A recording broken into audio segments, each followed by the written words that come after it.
एक दिन ब्रह्मचारी माधव किसी जंगल से गुजर रहे थे।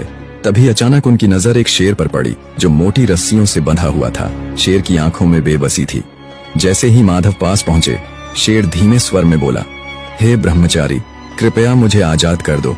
मैंने कई दिनों से कुछ खाया नहीं है। मैं वचन देता हूँ तुम्हारा ये उपकार कभी नहीं भूलूंगा। माधव को उस पर दया आ गई।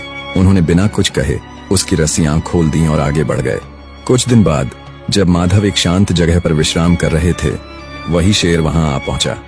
उसकी आंखें अब निर्भीक थीं और वह सीधा माधव के सामने आकर खड़ा हो गया। माधव चौंके और बोले, तुम यहाँ? तुम इस तरह मुझे क्यों देख रहे हो?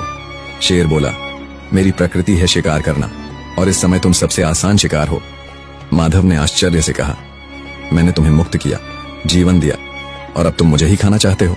शेर बोला, कृपा और कर्तव्य अलग चीजें हैं, जंगल का नियम अलग है।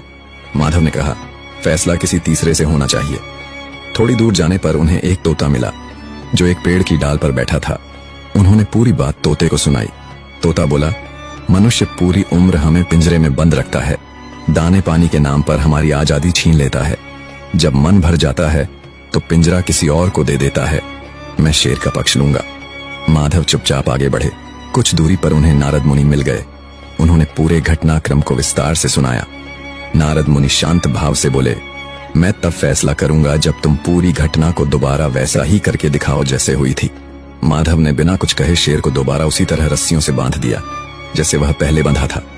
जब रस्सी कस चुकी थी, नारद मुनि मुस्कुराए और बोले, फैसला हो गया। नेकी हर जगह नहीं करनी चाहिए।